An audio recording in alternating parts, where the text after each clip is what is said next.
ভারতের রাজধানী দিল্লিতে অবস্থিত বাংলাদেশ দূতাবাসের ফটকে গতকাল ২১শে ডিসেম্বর রবিবার বিকেল ৫টায় প্রায় ২ শতাধিক দুষ্কৃতকারী জমায়েত হয়ে বাংলাদেশ বিরোধী বিভিন্ন স্লোগান দিতে থাকে।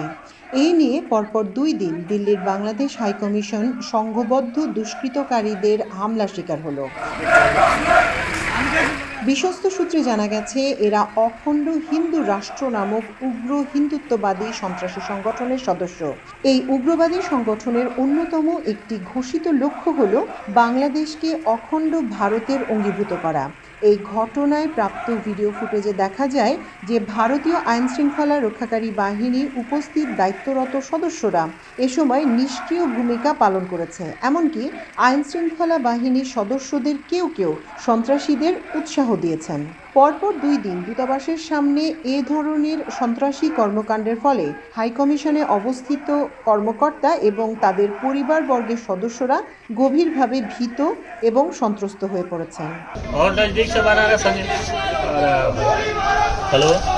দিল্লিতে আক্রান্ত হয়েছে বাংলাদেশ হাইকমিশন। আজ শনিবার স্থানীয় সময় রাত ৯টার দিকে অখণ্ড হিন্দু রাষ্ট্র সেনার ব্যানারে একদল উগ্র হিন্দু জঙ্গি নিরাপত্তা বেষ্টনী পার হয়ে বাংলাদেশ হাউসের মূল ফটকের সামনে এসে হাজির হয়। এ সময় তারা নানা ধরনের বাংলাদেশ বিরোধী স্লোগানের পাশাপাশি ভারতে নিযুক্ত বাংলাদেশের হাইকমিশনার রিয়াজ হামিদুল্লাহকে হত্যার হুমকি দেয়। গতকালকের এই ঘটনাকে নজিরবিহীন বলে উল্লেখ করেছে ঢাকা ও দিল্লির কূটনৈতিক সূত্রগুলো।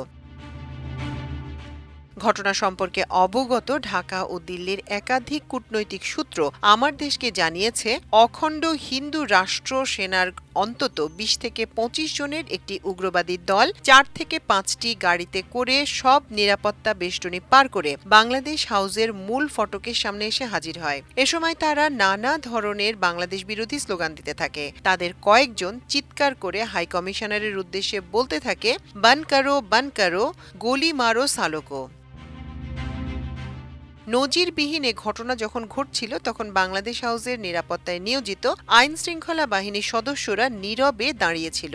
এসব উগ্র হিন্দু সদস্যদের বাংলাদেশ হাউসের ফটকে আসতে কোনো ধরনের বাধা দেয়া হয়নি নিরাপত্তা কর্মীদের পক্ষ থেকে। কূটনৈতিক সূত্রগুলো আরও জানিয়েছে, অখণ্ড হিন্দু রাষ্ট্র সেনারা অনেকক্ষণ ধরে স্লোগান দেওয়ার পর তারা নিরাপদে বাংলাদেশ হাউসের ফটক ত্যাগ করে। এ সময় হাইকমিশনার রিয়াজ হামিদুল্লাহ ও তার পরিবারের সদস্যরা বাংলাদেশ হাউসে অবস্থান করছিলেন। হাইকমিশনার ও তার পরিবারের সদস্যরা সম্পূর্ণ নিরাপত্তাহীন অবস্থায় ছিলেন, কারণ এই উগ্রবাদীদের ঠেকাতে নিরাপত্তা বাহিনী কোনো পদক্ষেপই নেয়নি।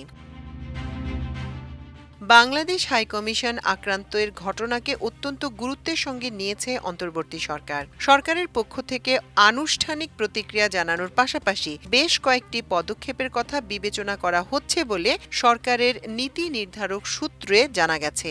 এসব পদক্ষেপের আওতায় দিল্লি ও আগরতলায় ভিসা সার্ভিস বন্ধ করে দেওয়া হতে পারে।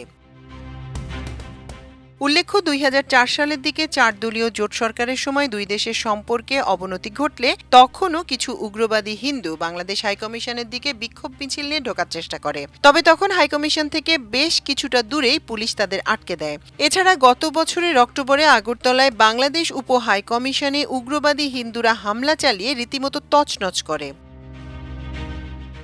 ইনকিলাব মঞ্চের মুখপাত্র শরীফ ওসমান হাদিকে হত্যার পর বাংলাদেশে যখন তীব্র প্রতিক্রিয়ার পাশাপাশি ভারত বিরোধী মনোভাব বৃদ্ধি পাচ্ছে, ঠিক সেই মুহূর্তে দিল্লিতে বাংলাদেশ হাইকমিশন আক্রান্ত হল।